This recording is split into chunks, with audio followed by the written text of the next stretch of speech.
What's going on, social media maniacs? Steve Crow here, and I got a scenario to run by you. Let's say there's two people. Number one, number two. These two people commit a crime. They go to prison for a 20-year stretch. The first day that they're in the yard, guess what happens? Inmate number one, he gets by with climbing the wall, making it to the other side. Inmate number two, he's still stuck there behind them prison walls. What happens? Do the guards shoot him? Do they get inmate number one for fleeing and escaping the prison? Hell no, they don't. They say he climbed the wall, he made it to the other side, so he deserves his freedom back. Does that make any sense to you? Because inmate number two committed the same crimes, and he's going to be stuck in there for a 20-year stretch, nothing he can do about it, paying his debt to society, doing the legal thing to get his freedom back. Meanwhile, inmate number one climbed over the wall and got his freedom back. And you know what sucks is all the citizens outside there, all the citizens outside that wall, they're expected to obey the law. They're expected to comply to the law, because if they get arrested, if they break the law, they're going to be in the same situation as inmate number two. They're going to get locked up, and they're not going to get by with it. You want to know what the scenario is? The inmates, they're illegals, and they're legals. Inmate number one is illegal immigrants. Inmate number two is legal immigrants. The difference here is legal immigrants, they come and they're the ones on that 20-year stretch no matter what. They're the ones that have to go and pay their debt to society and legally get their freedom, their citizenship. They have to earn it.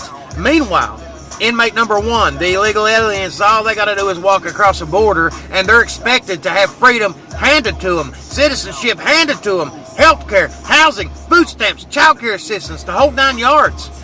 And we have to pay for it. We are expected to give them freedoms and hand it to them, while the legal immigrants pay their debt and do it the right way. And you know what the difference is with the citizens in this scenario? It's me and you. If we do something knowing it's illegal and we break the law and we do it for the right reasons, you know what? The judge don't give a damn.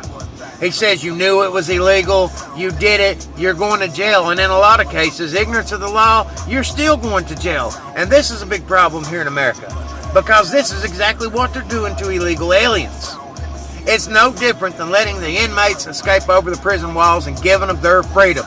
But you know what the bad thing is that you can actually track all the inmates in the prison system. Once they get out, we know who they are, we know their crimes, we know what they've done, we can keep in touch with them. At least we know that much. When they do get jobs, we can tax them, we can put them to work, we can rehabilitate them. But these illegal aliens coming across the border, you have no idea who they are, you can't tax them, and all they're doing is defrauding the government. Half the time they file false documents to be able to retain the help and assistance that they get in this country. That is intentionally defrauding the United States government. That's tax evasion.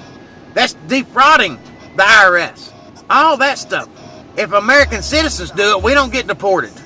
We get labeled as felons, we get put in prison, and then we have to pay restitutions. Then we lose the right to own a gun. If we have a spouse, she might have the right to own a gun. But because you're in the house, they don't even have the right to defend themselves because you're in the house.